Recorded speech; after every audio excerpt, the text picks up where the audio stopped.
C'est une nouveauté sur l'antenne de Sport Plus. C'est une épreuve mythique pour les triathlètes. Destination la Californie, The Rock, l'île d'Alcatraz, dans la baie de San Francisco. Alcatraz connu pour avoir abrité pendant très longtemps, jusqu'en 1963, la prison de haute sécurité aux États-Unis où ont pu vivre notamment Al Capone, Henry Young, Elvis Harpis, Frank Morris. Mais Alcatraz, c'est aussi depuis maintenant 30 ans le lieu de départ d'une épreuve de triathlon assez particulière, avec des distances que l'on va découvrir ensemble: 2 km 4 de natation, 28 km 8 de vélo, 12 km 8 à pied, une épreuve où le parcours n'est jamais plat, où la température de l'eau est fraîche, où tout est différent. Bonjour Laurent Chopin. Bonjour Vincent, bonjour à tous. Est-ce que j'ai bien résumé la situation? Tout est différent ici. Tout est différent, vous avez parlé de vos amis qui ont été emprisonnés, effectivement. Beaucoup de choses, c'est une course mythique, c'est un lieu mythique, c'est un lieu qui a donné, qui a produit beaucoup de films, beaucoup de séries, beaucoup de choses. Donc, et ce triathlon qui existe depuis 30 ans, qui est une espèce rare dans le triathlon, très formaté maintenant, et qui a été créé en 1981 et qui est vraiment très particulier. Vous l'avez dit, déjà c'est des distances dont on n'a pas l'habitude, ça n'a rien à voir avec la distance olympique. Mais ne vous y trompez pas, ça n'est pas parce que le vélo est court qu'il est facile. Ça n'est pas parce que la natation ressemble plus à une moyenne distance qu'elle est facile non plus. Donc c'est une course à l'ancienne, sans drafting, à l'ancienne faisant référence aux courses du début du triathlon. Et un départ qui n'est pas non plus classique, Vincent. Départ depuis le bateau à aube, le San Francisco Bell, où 1800 concurrents sont contenus jusqu'à ce que le top chrono soit donné à 8 h du matin. Plongeons directos dans l'eau fraîche de la baie de San Francisco, 13, 14, 15 degrés, c'est frais, mais on a l'habitude de connaître des températures comme celle-ci ailleurs. Et puis surtout une épreuve qui draine, qui attire beaucoup les bons nageurs, parce que la difficulté particulière en natation, c'est pas la température, ce sont en l'occurrence les courants. Les courants et les vagues. On voit que cette natation n'est pas du tout plate, on n'est pas en situation de lac ou de rivière, on est bien en plein océan Pacifique. Les courants, Vincent, vous en avez parlé, et certains parmi les plus connus des athlètes qui ont gagné ces courses, on les citera un petit peu tout à l'heure car ce ne sont que des grands noms qui ont gagné ces courses, ont des théories par rapport aux courants et les étudient en venant à San Francisco, et c'est pour ça qu'on voit des trajectoires complètement différentes et c'est très difficile de prendre les pieds. Voilà, trajectoires différentes, je venais d'en parler, il suffit de regarder cette vue d'hélicoptère pour s'en convaincre. On a parlé des athlètes, bien sûr, un petit tour d'horizon de ceux qui sont présents cette année chez ces messieurs. Hunter Kemper, l'américain Andy Potts, qui a gagné l'épreuve à 3 reprises les 3 dernières années. Il y a Bivan Docherty, le néo-zélandais que l'on croise sur les séries mondiales. Il y a Francisco Godoy, il y en a tellement d'autres. Il y a Chris McCormack qui fait un retour. Ça, c'est du côté des messieurs, du côté des dames. Mary-Beth Ellis, celle qui a gagné l'an passé. Il y a Jenna Schumacher, il y a Mikkeli Jones, il y a Leanda Cave. Là aussi, un champ d'athlètes de renom. Champ d'athlètes de renom, tout à fait. Et une grosse particularité, c'est que les noms que vous venez de citer, Vincent, cette course réunit en fait les spécialistes des courtes distances et les spécialistes des longues distances. C'est un petit peu le carrefour. On pourrait associer ça à un semi-marathon où les marathoniens descendent pour venir affronter les coureurs de 10 km. Et là, c'est un petit peu la même chose. C'est une course difficile, spéciale, sans drafting, conditions de natation particulières, et donc qui attire aussi bien les spécialistes de court que de long. Parmi les vainqueurs, ceux qui se sont illustrés ici, faites-nous rêver. Il y a des noms, c'est absolument magique. Il y a bien sûr Greg Welch, il y a Mike Pigg, il y a Scott Tinley, il y a Susan Williams, Simon Lessing à plusieurs reprises, Leanda Cave, je l'ai déjà dit, il y a Mikkeli Jones à 7 reprises, enfin des athlètes que l'on a croisés sur les Jeux Olympiques, sur les Coupes du Monde, sur Hawaï, enfin bref, un melting pot de champions, et c'est la particularité, c'est la raison pour laquelle tout le monde veut venir courir ici à Alcatraz. C'est une course mythique à tel point qu'elle nécessite des qualifications. Et la course de Gérardmer en France est un des sites de qualification pour cette course, donc au même titre qu'Hawaï. Cette course, il y a tout un circuit qui permet de gagner les slots pour venir courir sur cette course absolument fabuleuse. À l'extrémité droite de votre écran, c'est Andy Potts, l'américain tenant du titre, qui a fait une option radicale, différente. Il est parti au large, je dirais, du peloton. Il connaît bien l'épreuve, Andy Potts. Regardez le virage. Peut-être qu'il va essayer de tirer profit. Et surtout des courants ou voire de raccourcir la natation. C'est ça aussi la notion d'expérience qu'il vient exprimer. Complètement, et le parcours, en fait, quand vous jetez du bateau, vous voyez la sortie d'eau qui est là-bas, 2,5 km. Il y a peu de bouées qui balise ce parcours, puisque les choix sont liés au courant. Donc absolument rien à voir avec le formatage des courses dont nous avons l'habitude de commenter ici sur Sport Plus, notamment les Coupes du Monde, où le parcours est très très balisé avec un demi-tour, avec une sortie d'eau. Ici ça n'a rien à voir. Oh, c'est Kemper qui vient de tomber. Oui. Oh là, il a du mal. Premier. Mais Vincent, vous savez que dans ces conditions de natation, alors ça va peut-être faire rire certains de nos téléspectateurs, mais on peut avoir le mal de mer. Avec beaucoup de vagues comme ça, essayer de s'orienter et tout, ça peut faire tourner un petit peu la tête, et c'est peut-être ce qui est arrivé à Kemper. Regardez Potts sur la droite. Option qui était peut-être pas la bonne. Dustin McClarty, c'est le premier à s'extraire de l'eau. McClarty qui n'est autre que le nageur des Florida Gators. Ça, c'est une autre spécialité de Alcatraz. Vous sortez de l'eau, vous avez 1600 mètres à pied à effectuer avant d'atterrir dans l'aire de transition et la possibilité de chausser ou pas vos baskets pour y parvenir. Et vous avez vu les problèmes d'équilibre. L'eau froide. 2,5 km de natation dans de l'eau froide et dans des vagues, voilà ce que ça donne, des problèmes de point de repère. McCormack assez loin. 1 minute 30 de retard pour Macas sur les leaders. Les leaders, les voici. Hunter Kemper pour l'instant et Ivan Doherty, le néo-zélandais, un mano à mano. On est pieds nus, 1600 mètres à pied effectués le long de Marina Green pour arriver jusqu'au San Francisco Yacht Club et le début du vélo. Et on va voir si l'option chaussures est une option intéressante. C'est vrai que ça peut être intéressant. C'était le cas sur certaines courses en France. C'était le cas à La Ferté, je ne sais plus, voilà, j'ai perdu le nom, mais c'est une course que j'avais faite il y a très très très longtemps, puisque je ne suis plus tout neuf, où il y avait la possibilité de mettre ses chaussures et de pouvoir faire cette transition en toute sécurité et sans doute en courant plus vite. On court plus vite avec les chaussures que pieds nus. Maintenant c'est une option, les chaussures faut les enlever avant de remonter sur le vélo, donc voilà, c'est un choix stratégique et cette course nous ramène justement à ces petits détails qui peuvent faire la différence stratégiquement par rapport aux autres concurrents. C'est dames qui en termine. On va suivre pour l'instant l'aire de transition avec Kemper, Doherty, Godoy en 3e place. Regardez ce parc à vélo. Andy Potts en 4e position. Ce parc à vélo 1800 coureurs. Qui nous rappelle plein de choses. Et là, hop, il faut se dépêcher.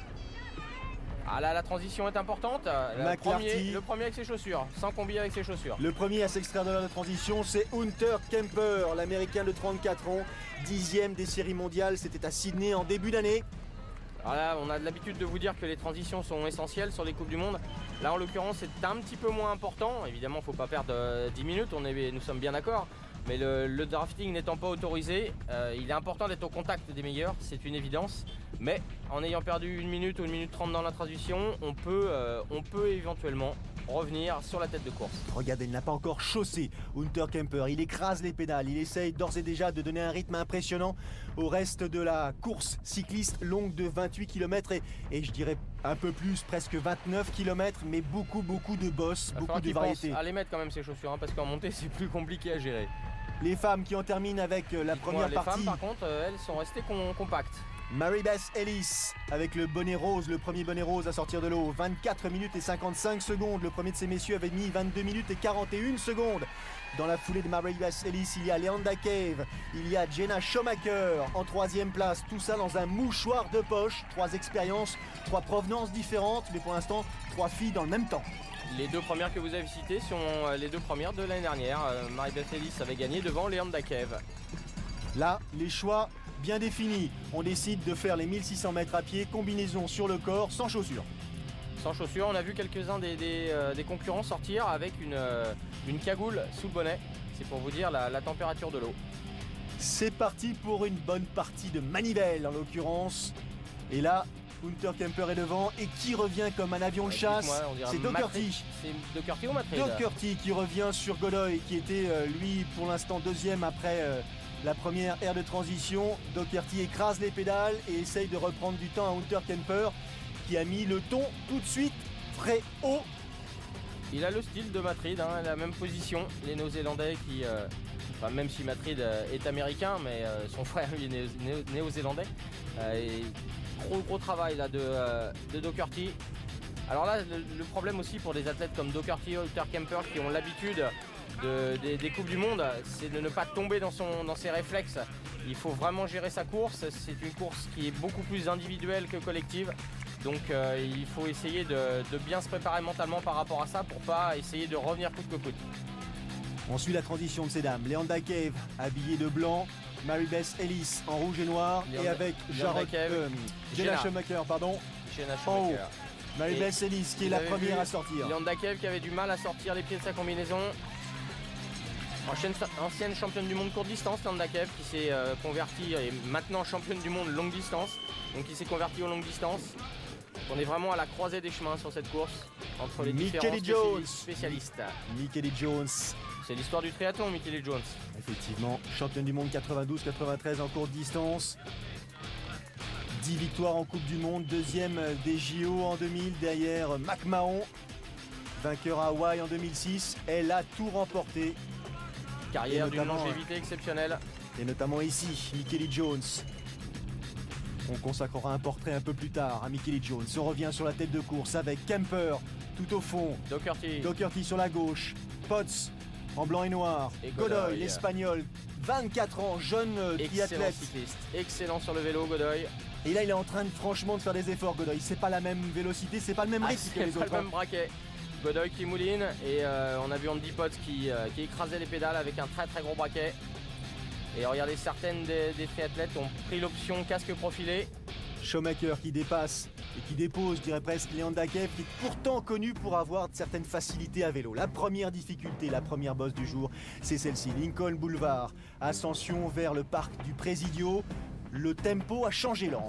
Le tempo a changé. On a vu Hunter Kemper avec une grande vélocité, des petits braquets. Là, ça n'est pas les braquets. Alors, aussi bien en Coupe du Monde, on pourrait quasiment le faire sur pignon fixe, quasiment. Garder en tout cas la grosse plaque et les plus petits pignons. Là, il va falloir utiliser absolument toutes les vitesses. Et les athlètes ont forcément monté minimum un 21 s'ils ont un 39 devant, voire alors je parle des élites, nous sommes bien d'accord, voire un 22, un 23. Pour les 1800 qui sont derrière, les braquets sont beaucoup plus petits, avec la possibilité de monter un triple plateau qui permet justement quand on est dans le dur de pouvoir passer toutes les difficultés. Pas le temps de respirer après la première ascension, la première descente. Elles sont raides, il faut dire que le paysage s'y prête, avec des relances permanentes, des virages assez serrés parfois. Rester dans le sillage du prédécesseur sans non plus oublier que ce n'est pas un triathlon qui se court en peloton, donc il y a des règles à respecter. Tout ça ajoute à la difficulté. Le paysage est vraiment fantastique. On comprend que c'est une course où certains des meilleurs mondiaux viennent prendre énormément de plaisir. Et Godoy qui est à la bagarre pour essayer de rester au contact.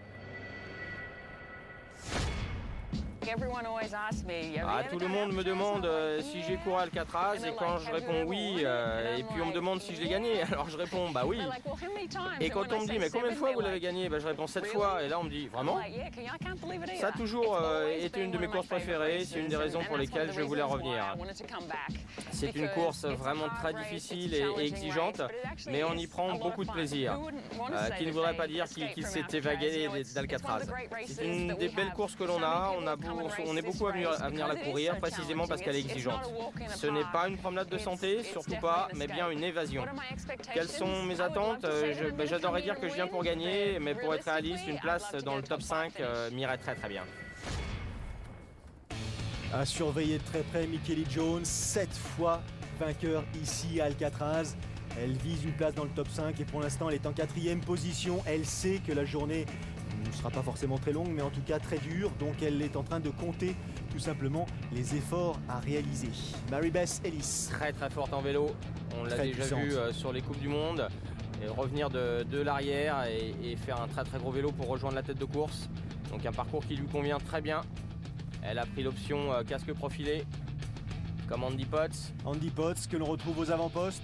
Andy Potts qui lui a une succession de courses là juste avant de venir à Alcatraz, 2 half Ironman courus dont une victoire. Il sera sans doute un tout petit peu émoussé par rapport aux autres. Quand vous dites succession de courses, ça veut dire les 2 semaines qui ont précédé. Exactement. C'est pas juste depuis le début de saison, c'est le week-end précédent et le week-end précédent. Donc c'est sûr que pour une course de cette difficulté aussi exigeante, il faut avoir de la fraîcheur. Et c'est peut-être ce qui va manquer à Andy Potts, mais il est là pour se faire plaisir, il a l'expérience, il l'a gagné plusieurs fois. Donc voilà, concurrent à surveiller. Et Godoy qui a l'air plus à l'aise sur la montée que sur le plat et qui revient. Lui, il n'a pas pris l'option guidon profilé. Il a un vélo en position tout à fait classique. Donc des options, des choix différents. puisque sur ces courses, Vincent, la règle est celle du longue distance, donc on n'a pas de limitation par rapport à la longueur des prolongateurs. Donc l'option vélo de chrono était tout à fait possible, si on accepte évidemment les bosses. Il a l'air en forme, Ivan Docherty. Ivan Docherty qu'on a suivi récemment lors des différentes étapes des séries mondiales cette année, vainqueur à Sydney. Il a bien commencé. 7e à Séoul. Il avait l'habitude, puisque l'an passé s'était déjà imposé lors de la première étape, de commencer les saisons de manière tonitruante. Et là, il a les ambitions affichées. La relance d'Andy Potts. Vous voyez, on parlait de la règle. Le guidon d'Andy Potts n'est pas ponté. C'est aussi une des règles de la Coupe du Monde, des Grands Prix en France. Et Godoy, voilà, très à l'aise dans les bosses, qui relance et qui met une grosse pression. Il attaque même. Il essaye de récupérer Docherty. Docherty qui tente une échappée, un parcours en aller-retour. Donc des difficultés qu'ils seront amenés à croiser à nouveau dans l'autre sens. Et croiser les autres concurrents aussi, qui permet de faire le point et de prendre des écarts. Ouais, Marie-Beth Ellis, très puissante, vous l'aviez dit Vincent. Ce sont vraiment des relances. En arrière, le décor qui est vraiment fabuleux.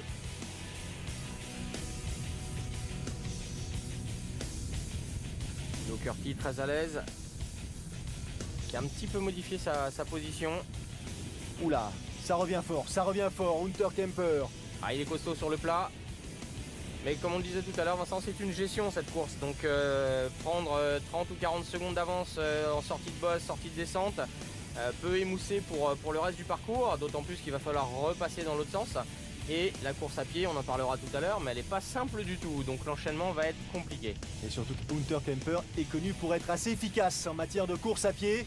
Docherty aussi, ça nous promet une belle fin de course, sans aucun doute. Belle fin de course en perspective du côté de ces dames. Leon Dakev qui revient là, sur Marie-Beth Ellis, de styles différents, de gabarits forcément différents. Et regardez la position de Leon Dakev, très en avant sur son vélo, avec une tige de selle inversée. En tout cas un angle de cadre très en avant. Et là les meilleurs qui se regroupent, voilà, Docherty qui fait le point. Et il a vu Kemper et Potts revenir sur lui. À peine le temps de respirer, un léger faux plat montant. Et là on va attaquer une nouvelle difficulté, une nouvelle bosse. Direction le Palace Legion of Honor. Et derrière, deux styles, on l'a encore une fois dit précédemment, mais deux choix en matière de type de cadre, et de position. Voilà, exactement, de position. Merci Laurent. On voit la position de Leon Dakev. Qui ressemble plus à son vélo de longue distance qu'elle utilise sur les parcours un petit peu plus plats. On a peu l'habitude de voir ces images lors des différentes épreuves de série mondiale ou de Coupe du Monde. Des bosses pareilles avec, je dirais presque tout à gauche. Oui, et puis vous avez vu, c'est écrit sur la route, la vitesse est limitée. Donc c'est un petit peu logique. Maintenant c'est vrai, et la grosse différence aussi, de nouveau attaque de Docherty. Il est en train d'essayer de les épuiser, il a vu que Potts coincé un tout petit peu, ils se connaissent, ils connaissent les programmes des uns et des autres. Kemper essaye de rester dans la roue de Ivan Docherty, ça va être comme ça, le jeu du chat à la souris. Rester dans la roue, c'est façon de parler, bien sûr. Nous sommes d'accord, c'est interdit. Et la grosse inconnue aussi, par rapport à ce dont on a l'habitude de voir, c'est l'état de fraîcheur en descendant du vélo qui va influer sur la course à pied. On va le vérifier pendant l'aire de transition, enfin pendant la transition. Cas sur le début de la course à pied, en sachant que sur les World Series, sur les Coupes du Monde, quand la course s'est déroulée en peloton, si ça n'a pas été forcément avec des poursuites ou des attaques, les garçons sont relativement frais en descendant du vélo, alors que là, tout le monde aura fait exactement le même type d'effort. Et donc on est vraiment dans la gestion, dans la connaissance de soi. Ça rappelle des images d'un vieux feuilleton. Retour sur San Francisco, les fameuses rues. Pour ceux qui avaient un doute sur le profil du parcours. Vous allez dire pour ceux qui se souviennent du feuilleton, j'allais prendre encore un petit coup derrière les carreaux là. S'hydrater, s'alimenter, peut-être qu'elles n'auront pas le temps de s'alimenter vraiment, mais en tout cas s'hydrater c'est indispensable.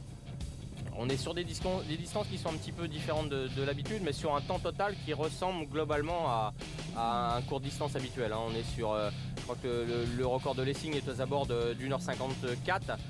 Bon, l'année dernière, Potts gagne en 2h07, Marie-Beth Ellis en 2h21. Les temps varient un petit peu en fonction des conditions météo et surtout des conditions de courant et de mer. Puisque 2,5 km avec courant favorable ou avec un petit peu de houle, ça n'est pas tout à fait la même chose. Donc voilà, on est sur des temps de soutien qui sont habituels pour ces triathlètes.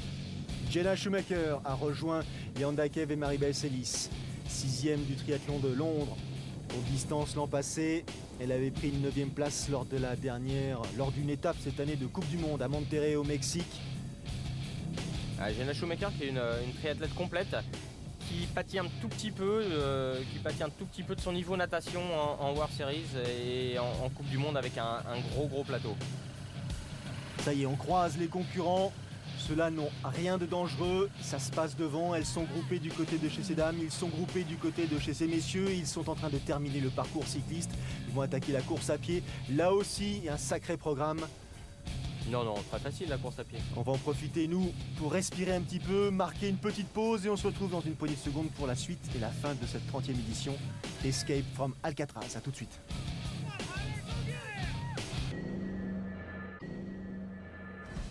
De retour à Alcatraz pour cette 30e édition du fameux triathlon, du légendaire triathlon, du mythique Escape from Alcatraz.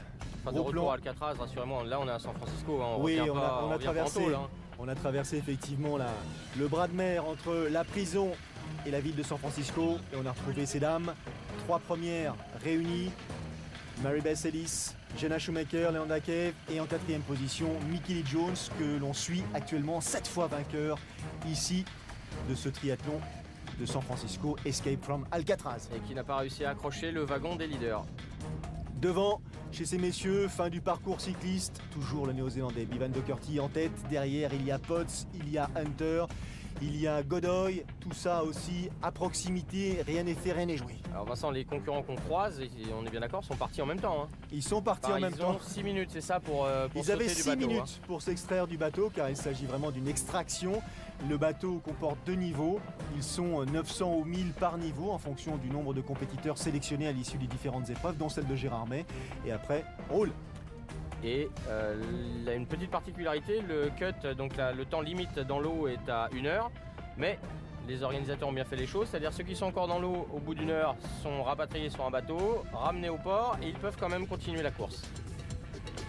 On n'avait pas dit qu'il y avait des requins dans cette baie? Alors il y a des requins, il y a des lions de mer, enfin il y a de quoi aussi alimenter forcément les... Parce que c'était la légende, hein, c'est la légende. Ils auraient presque pu laisser les portes de la prison ouvertes parce que ceux qui voulaient s'évader par la mer, évidemment c'est une île, donc pas beaucoup de choix. En nageant en l'occurrence, aura eu quelques petits problèmes. L'arrivée dans l'aire de transition du premier de ces messieurs, Bevan Docherty, le néo-zélandais, ça y est, il a déchaussé. Posé le pied à terre avant la fameuse ligne. Kemper, juste derrière. 3 secondes dans la foulée, attention à pas se heurter les pieds avec le vélo, avec les marches, enfin bref les angles. Et là, il faut regarder la petite marche. Parlons-en des marches parce qu'il y en a quelques-unes sur le parcours à pied. Et là on mesure la lucidité des athlètes à leur facilité à se changer et leur rapidité à effectuer la transition. Et puis, une chose dont on n'a plus l'habitude en World Series ni en Grand Prix, ce sont les dossards. Il ne faut pas oublier de mettre son dossard pour la course à pied. Ouh, c'est plus difficile du côté du Potts. Oui. De lucidité, peut-être un petit peu moins de lucidité. Les anneaux olympiques sur son épaule, son tatouage. Il était sorti premier de l'eau à Athènes. Attention le dossard, il l'a emmené effectivement. 4e position, Francesc Godoy, l'athlète, le jeune athlète espagnol de 24 ans qui qu'on verra courir et qu'on a vu courir avec l'équipe de Mulhouse. Facile. Rapide. Efficace. Attention. Et là on est parti pour fort, Godoy. Une distance 12 km 8 à pied et là non plus ce n'est pas plat du tout. Les revêtements seront très différents. Complètement différents. Et il y a une surprise un peu plus loin, sur la plage.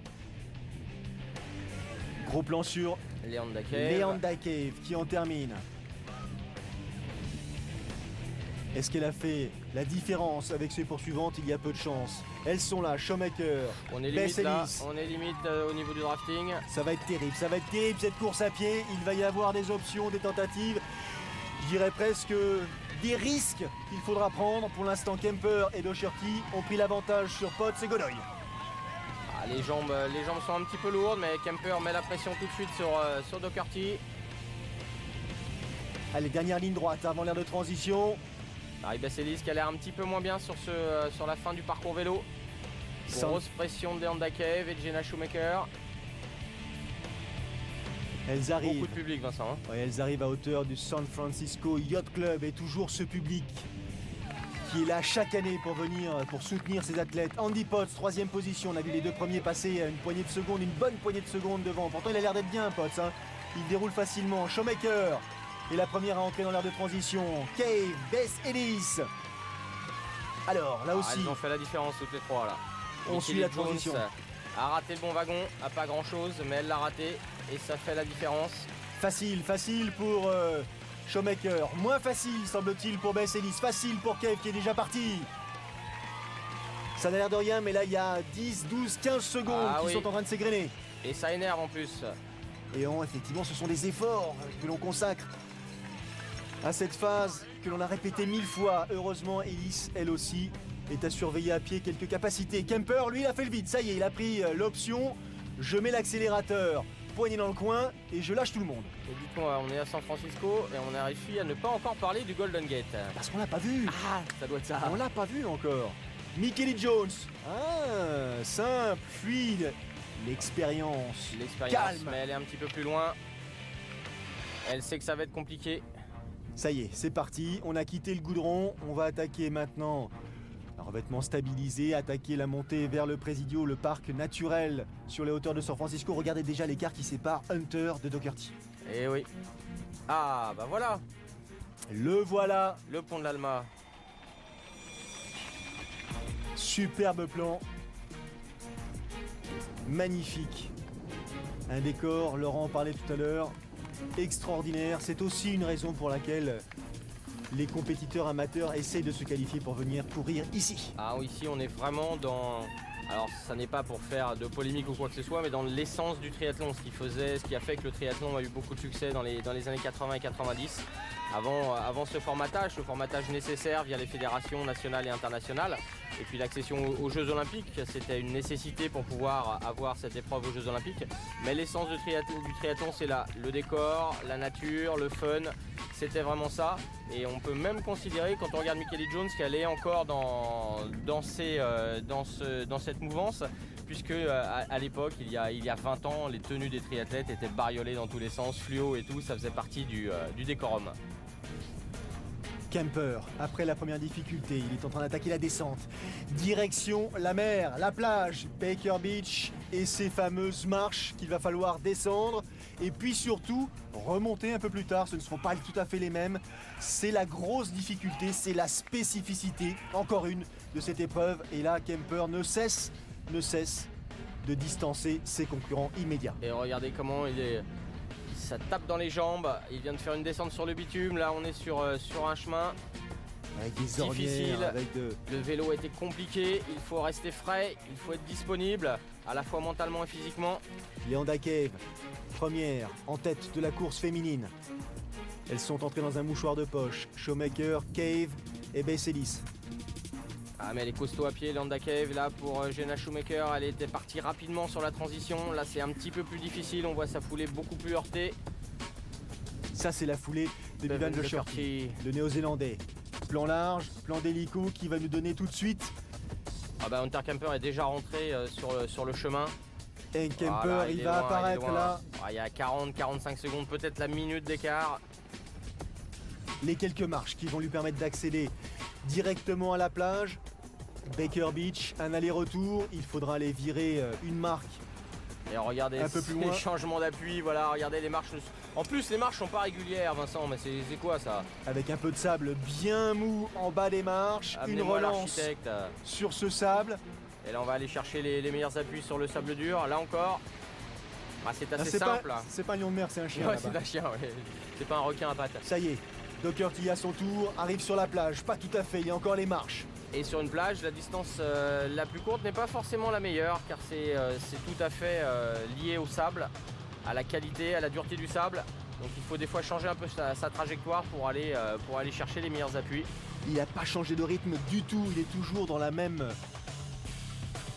vitesse de course. Leanda Cave. Il faut être complet sur ce triathlon, Vincent. Il faut savoir emmener du braquet, il faut savoir s'orienter dans l'eau, résister aux vagues, prendre les courants. En vélo, il faut savoir utiliser tous les braquets. Ils ont dû passer du 11 jusqu'au 23. Et à pied, il faut être capable d'augmenter sa foulée, de la réduire, d'utiliser les petits appuis. On change de revêtement toutes les 2 minutes. Ah, c'est vraiment une course fabuleuse. La voilà la difficulté, la voici. La spécificité de ce Escape from Alcatraz, ces fameuses marches qui lui permettent de s'extraire de la plage. 400 marches au total, avec des distances totalement irrégulières. Laurent a insisté dessus tout à l'heure. Comment on monte ça? Et puis du sable, c'est des marches, c'est pas du dur, c'est du sable. Voilà, il faut alterner, des fois monter en marchant, sans faire de mauvais jeu de mots, est plus efficace d'un point de vue énergétique qu'essayer de courir au maximum et puis arriver là-haut complètement cramé pour avoir gagné 10 ou 15 secondes. Donc c'est vraiment de la gestion, on est vraiment dans la connaissance de soi. Dites-moi qu'avec tout ce parcours là, vous me dites Escape from Alcatraz là, mais je comprends pourquoi les prisonniers finalement préféraient rester en prison. C'est bien plus confortable que de faire tout ça. Plus agréable effectivement.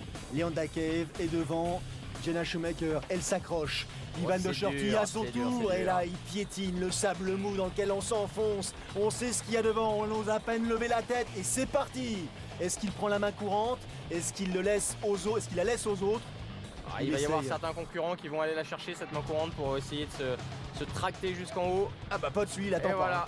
Il attend pas, il a saisi. S'il pouvait y avoir un petit escalier électrique, ça l'arrangerait à vrai dire. Dans les 5 mètres là qui nous séparent des premières marches, je pense que ça a dû perdre au moins 5 ou 6 secondes par rapport à Docherty.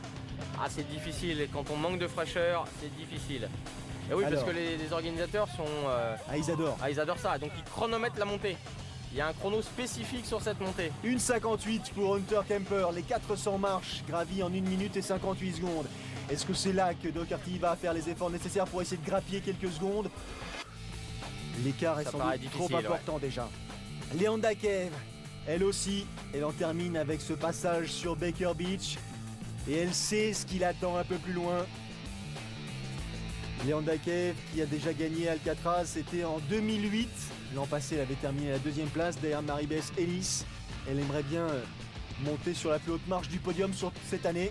Ah, elle a l'air bien, sa foulée est toujours constante. Retour sur la plage donc. Les marches, c'est dans une poignée de secondes. Et il relance, il est fort. Il est très très costaud, Kemper. Voilà, c'est ce à quoi on voit la différence entre celui qui est frais, qui en a encore un petit peu sous le pied, qui est capable de relancer en haut de ce parcours, de cet escalier qui est très difficile à gérer et qui peut cisailler les jambes. Top, c'est parti. Ascension des 400 marches du fameux Sound Ladder.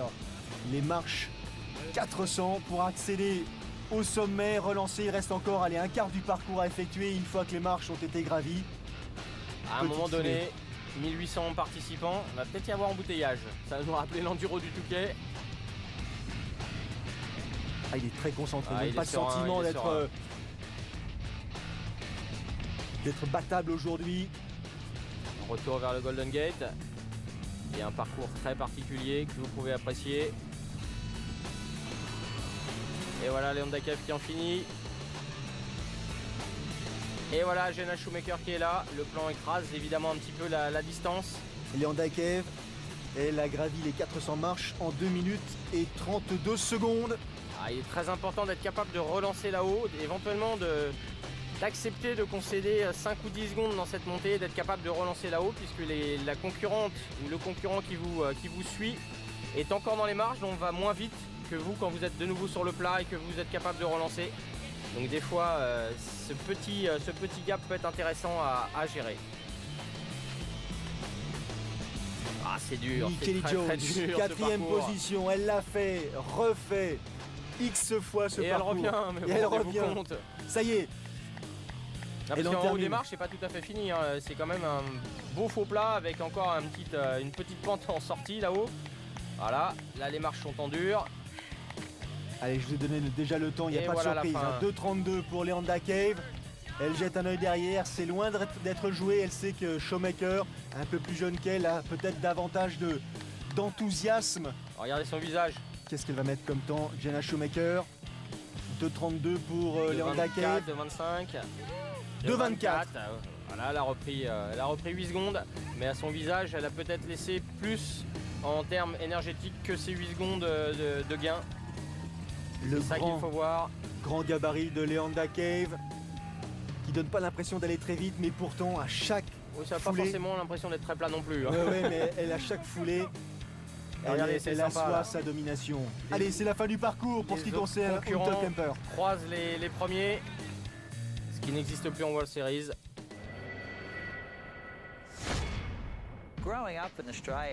J'ai grandi en Australie et cette course était mythique pour moi. Je la suivais dans des magazines et je déchirais les photos des champions pour les mettre au mur de ma chambre. Et donc courir ici Escape from Alcatraz était tout ce dont j'ai rêvé quand j'étais jeune. La première fois que je suis venu aux USA en tant qu'athlète professionnel, je suis venu pour cette course. Mon premier triathlon ici, parce que c'était le seul que je voulais courir. Et en plus je l'ai gagné. Je sautais partout comme un gosse à Disneyland.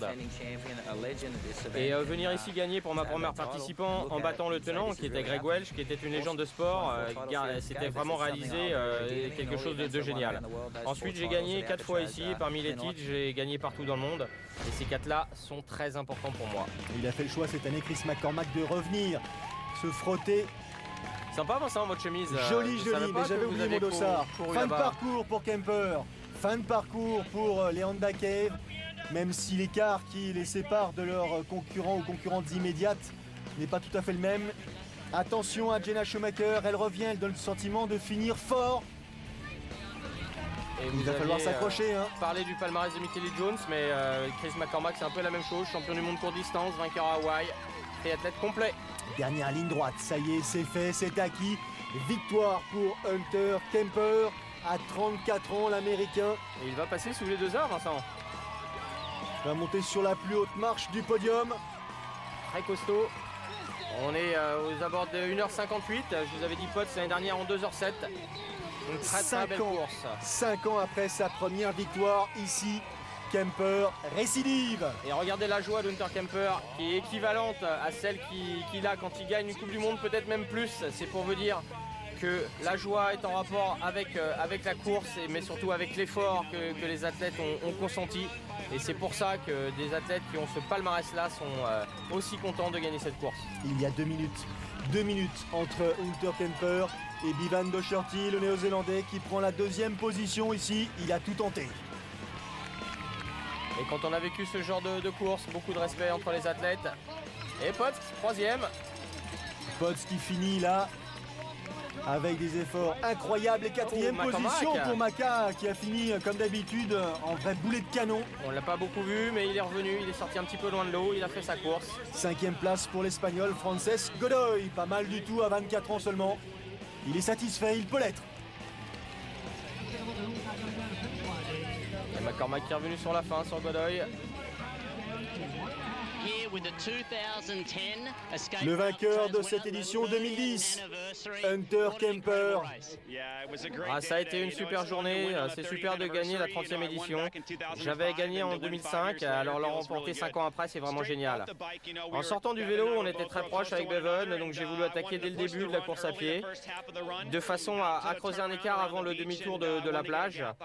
Il fallait être agressif, attaquer et faire un écart sur certaines portions. J'ai su le faire et dès le début de la course à pied, finalement cet écart a été suffisant et je l'ai maintenu et c'est comme ça que j'ai gagné. Pour qui vous avez un très beau palmarès, que représente cette course pour vous? C'est une de mes préférées, c'est une course célèbre, visible à la télévision et je veux la gagner à chaque fois que je viens. Je vais donc continuer à venir et j'espère que je gagnerai pour le 35e anniversaire.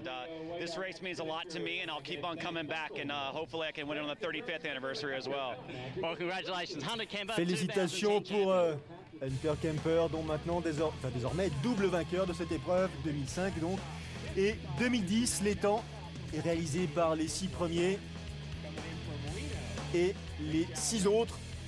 Fleischmann, O'Grady, McClarty qui était sorti en tête de l'eau.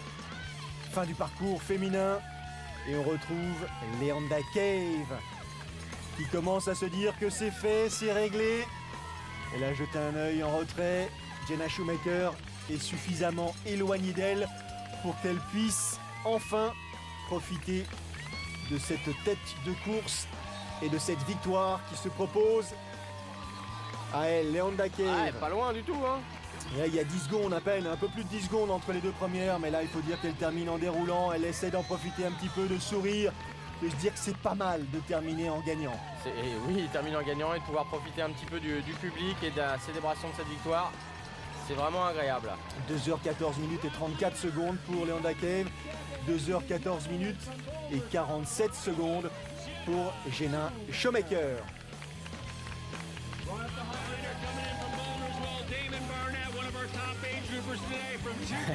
C'est rare de voir ça à l'arrivée d'une World Series, c'est pour vous dire.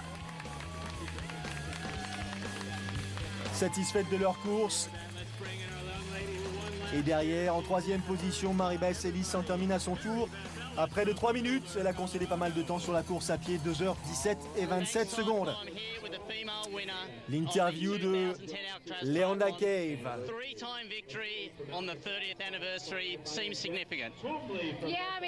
Cette course est spéciale pour moi.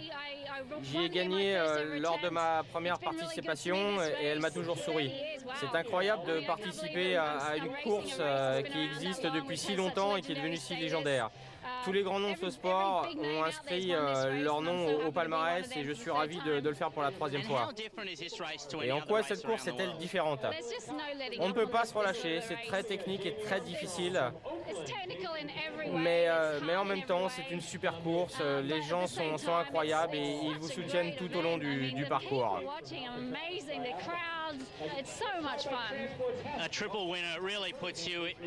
Troisième victoire ici. C'est vrai que tout à l'heure j'avais oublié de dire qu'elle avait remporté la course en 2007 comme elle l'a fait l'année suivante en 2008. Donc 3e victoire pour Leanda Cave. Le record c'est 7. 7 victoires, on l'a déjà dit, suffisamment redit. Kelly Jones est pour l'instant très très loin. Les arrivées de ces différents amateurs qui eux aussi vont au bout de leurs efforts, avec la course de leur challenge. Handisport, le sport adapté, très très présent aux États-Unis. Cet homme-là avait gagné en 1984. Ça a dû changer un tout petit peu depuis. Lui a changé un tout petit peu aussi. Prochain rendez-vous triathlon sur l'antenne de Sport Plus, le 9 juin, longue distance de Belfort, l'aquathlon de Manosque. Regardez. Et puis le 11 juin, nous serons effectivement ensemble pour commenter l'étape de Madrid, l'étape des séries mondiales. Salut à tous et à très vite sur Sport Plus. Allez, on retourne sur la plage, Vincent. Bye bye.